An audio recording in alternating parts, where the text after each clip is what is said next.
Hello guys, welcome back to our YouTube channel. ಇವತ್ತು ಈಸಿಯಾಗಿ ಟೇಸ್ಟಿಯಾಗಿ ಹೇಗೆ ಮಟನ್ ಕರಿ ಮಾಡೋದು ಅಂತ ನೋಡೋಣ ಬನ್ನಿ. ಇದಕ್ಕೆ ಬೇಕಾಗಿರುವಂತಹ ಇಂಗ್ರೀಡಿಯೆಂಟ್ಸ್ ಬಂದು 2 ಆನಿಯನ್, 1 ಟೊಮ್ಯಾಟೊ, ಕೊತ್ತಂಬರಿ, ಪುದೀನ, ತೆಂಗಿನಕಾಯಿ, ಶುಂಠಿ ಬೆಳ್ಳುಳ್ಳಿ ಪೇಸ್ಟ್, ಸ್ವಲ್ಪ ಚಕ್ಕೆ, ಲವಂಗ, ಮೆಣಸು, ಹಾಗೆ ಧನಿಯಾ ಪುಡಿ, ಖಾರದ ಪುಡಿ ಮತ್ತು ಗರಂ ಮಸಾಲ ಯೂಸ್ ಮಾಡ್ತಾ ಇದ್ದೀವಿ. ಇಲ್ಲಿ ನಾವು ತೊಗೊತಿರೋದು 1 kg ಆಫ್ ಮಟನ್ ತೊಗೊತಾ ಇದ್ದೀವಿ. ನೆಕ್ಸ್ಟು ಹೇಗೆ ಮಾಡೋದು ಅಂತ ನೋಡೋಣ ಬನ್ನಿ. ಪ್ಯಾನ್ ತಗೊಳ್ಳಿ, ಅದಕ್ಕೆ 2 ಟೇಬಲ್ ಸ್ಪೂನ್ ಆಫ್ ಆಯಿಲ್ ಹಾಕ್ಕೊಳ್ಳಿ. ಅದಕ್ಕೆ ಚಕ್ಕೆ, ಲವಂಗ, ಮೆಣಸು ಇಲ್ಲಿ ಜಸ್ಟ್ ಎರಡೆರಡು ಯೂಸ್ ಮಾಡಿದ್ದೀವಿ ಅಷ್ಟೇ. ಅದನ್ನ ಸ್ವಲ್ಪ ನೀಟಾಗಿ ರೋಸ್ಟ್ ಮಾಡಿಕೊಂಡು ಅದಕ್ಕೆ ಕಟ್ ಮಾಡ್ಕೊಂಡಿರೋಂತಹ ಆನಿಯನ್ಸ್ ಹಾಕ್ಕೊಳ್ಳೋಣ. ಇಲ್ಲಿ 2 ಆನಿಯನ್ಸ್ ಯೂಸ್ ಮಾಡಿದ್ದೀವಿ. ಇದನ್ನು ಕೆಂದು ಬಣ್ಣ ಬರೋವರೆಗೂ ರೋಸ್ಟ್ ಮಾಡ್ಕೊಳ್ಳೋಣ.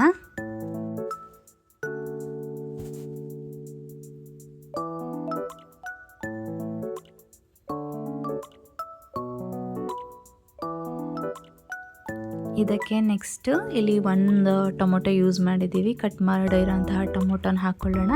ಇದೂ ಸ್ವಲ್ಪ ಹೊತ್ತು ಅದ್ರ ಜೊತೆನೇ ಹುರ್ಕೊಳ್ಳೋಣ. ನೆಕ್ಸ್ಟ್ ಇದಕ್ಕೆ ನಾವು ಕಾಯಿ ಹಾಕೊತಾ ಇದ್ದೀವಿ. ಕಾಯಿ ಬೇಡ ಅಂದವರು ಸ್ಕಿಪ್ ಮಾಡ್ಕೋಬಹುದು. ನಾವು ಟೇಸ್ಟ್ ಬರಲಿ ಅಂತ ಅಂದ್ಬಿಟ್ಟು ಸ್ವಲ್ಪ ಹಾಕೊತಾ ಇದ್ದೀನಿ. ಅದಕ್ಕೆ ನೆಕ್ಸ್ಟು ಕೊತ್ತಂಬರಿ ಮತ್ತು ಪುದೀನ ಹಾಕ್ಕೊಂಡು ಅದನ್ನು ಬೇಯಿಸ್ಕೊಳ್ಳೋಣ. ನಿಮಗೆ ಬೇಡ ಅಂತಂದರೆ ಡೈರೆಕ್ಟ್ ಗ್ರೈಂಡರ್ಗೆ ಹಾಕಿ ಹುರ್ಕೊಬೋದು. ಬಟ್ ನಾವಿಲ್ಲೆಲ್ಲನೂ ಫ್ರೈ ಮಾಡ್ಕೊಂಡು ಆಮೇಲೆ ಗ್ರೈಂಡ್ ಮಾಡ್ಕೊತಾ ಇದ್ದೀವಿ ಇಲ್ಲಿ. ಇದಾದಮೇಲೆ ಸ್ಟವ್ನ ಆಫ್ ಮಾಡಿಬಿಟ್ಟು ತೆಗೆದಿಟ್ಕೊಂಡಿರೋಂತಹ ಮಸಾಲೆ ಪೌಡರ್ಸ್ನ ಹಾಕ್ಕೊಳ್ಳೋಣ. ಇಲ್ಲಿ ನಾವು 5 ಟೇಬಲ್ ಸ್ಪೂನ್ ಆಫ್ ಧನಿಯಾ ಪುಡಿ, 2 ಟೇಬಲ್ ಸ್ಪೂನ್ ಆಫ್ ಖಾರದ ಪುಡಿ ಮತ್ತು 1 table spoon of garam masala use ಮಾಡ್ತಾ ಇದ್ದೀವಿ. ಇದನ್ನು ನೀಟಾಗಿ ಮಿಕ್ಸ್ ಮಾಡಿಕೊಂಡು ಒಂದು ಕಡೆ ಸಪ್ರೇಟಾಗಿ ಎತ್ತಿಟ್ಕೊಂಡು ಅದು ಆರದ ಮೇಲೆ ಮಿಕ್ಸಿಗೆ ಹಾಕ್ಕೊಂಡು ರುಬ್ಕೊಳ್ಳಿ. ನೆಕ್ಸ್ಟು ಪಾತ್ರೆಗೆ 1 ಟೇಬಲ್ ಸ್ಪೂನ್ ಆಫ್ ಆಯಿಲ್ ಹಾಕ್ಕೊಂಡು ಅದಕ್ಕೆ ನಾವು 1 kg ಮಟನ್ ಯೂಸ್ ಮಾಡ್ತಾ ಇದ್ದೀವಲ್ಲ ಅದನ್ನು ಹಾಕ್ಕೊಂಡು ಸ್ವಲ್ಪ ಹೊತ್ತು ಹುರ್ಕೊಳ್ಳೋಣ. ಮಟನನ್ನು ಚೆನ್ನಾಗಿ ಬೇಯಿಸಿದಷ್ಟು ಚೆನ್ನಾಗಿರುತ್ತೆ ಟೇಸ್ಟು.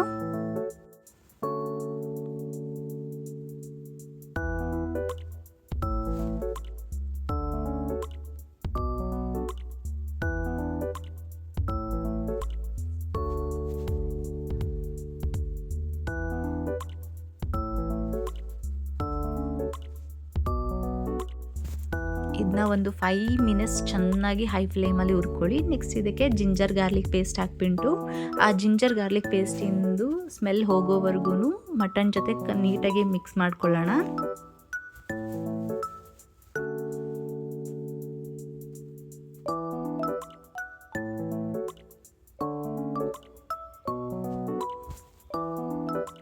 ಈ ಜಿಂಜರ್ ಗಾರ್ಲಿಕ್ ಸ್ಮೆಲ್ ಹೋದ್ಮೇಲೆ ಅದಕ್ಕೆ ರುಚಿಗೆ ತಕ್ಕಷ್ಟು ಉಪ್ಪು ಹಾಕ್ಕೊಂಡು ಇವಾಗಲೇ ಹುರ್ಕೊಂಡ್ರೆ ಮಟನ್ನು ಉಪ್ಪನ್ನೆಲ್ಲ ಹೀರ್ಕೊಳ್ಳುತ್ತೆ. ಸೊ ಟೇಸ್ಟು ಕೂಡ ಚೆನ್ನಾಗಿರುತ್ತೆ. ಈಗ ಮಟನ್ನು ಚೆನ್ನಾಗಿ ನೀರು ಬಿಡೋವರೆಗೂ ಹುರ್ಕೊಳ್ಳಿ. ಇದಾದಮೇಲೆ ಇದಕ್ಕೆ 1-2 ಟೇಬಲ್ ಸ್ಪೂನ್ ಆಫ್ ಅರಿಶಿನ ಹಾಕ್ಕೊಳ್ಳೋಣ. ನೀಟಾಗಿ ಮಿಕ್ಸ್ ಮಾಡ್ಕೊಳ್ಳಿ.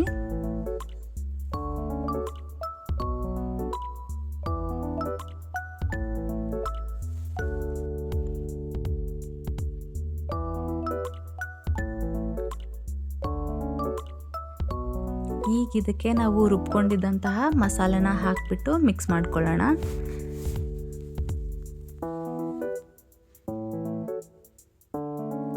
ಈ ಟೈಮಲ್ಲಿ ನೀರು ಹಾಕೋಕ್ಕೂ ಮುಂಚೆ ಫಸ್ಟ್ ನೀಟಾಗಿ ಮಟನ್ನು ಮತ್ತು ಗ್ರೇವಿ ಮಸಾಲೆ ಏನಿದೆಯೋ ಅದು ನೀಟಾಗಿ ಮಿಕ್ಸ್ ಮಾಡ್ಕೊಳ್ಳಿ. ನಮ್ಮ ಮನೇಲಿ ಯಾವಾಗಲೂ ಮಟನ್ ಸಾರು ಗಟ್ಟಿ ಮಾಡೋದ್ರಿಂದ ನಾವು ಜಾಸ್ತಿ ನೀರು ಹಾಕ್ಕೊಳ್ಳಲ್ಲ.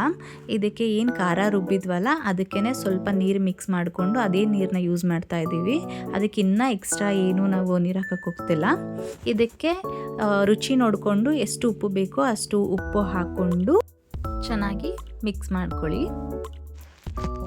ಈಗ ಕುಕ್ಕರ್ನ ಕ್ಲೋಸ್ ಮಾಡ್ಕೊಳ್ಳಿ. ನಾವಿಲ್ಲಿ ಎಳೆ ಮಾಂಸ ಯೂಸ್ ಮಾಡಿರೋದ್ರಿಂದ ಜಸ್ಟ್ 3 ವಿಷಲ್ ಕೂಗ್ಸಿದ್ದೀವಿ. ಡಿಪೆಂಡ್ಸ್ ಅಪಾನ್ ದ ಮಟನ್, ನೀವು ಯಾವ ತೊಗೊಂಡಿರ್ತೀರ ಅನ್ನೋದು. ನೋಡಿ ಈಗ ಈ ಮಟನ್ ಎಷ್ಟು ಚೆನ್ನಾಗಿ ಬೆಂದಿದೆ, ಹಾಗೆ ಪರಿಮಳ ಕೂಡ ತುಂಬ ಚೆನ್ನಾಗಿದೆ. ಇದಕ್ಕೆ ಲಾಸ್ಟಿಗೆ ಕೊರಿಯಂಡರ್ ಹಾಕೊತಾ ಇದ್ದೀವಿ ಟೇಸ್ಟಿಗೋಸ್ಕರ.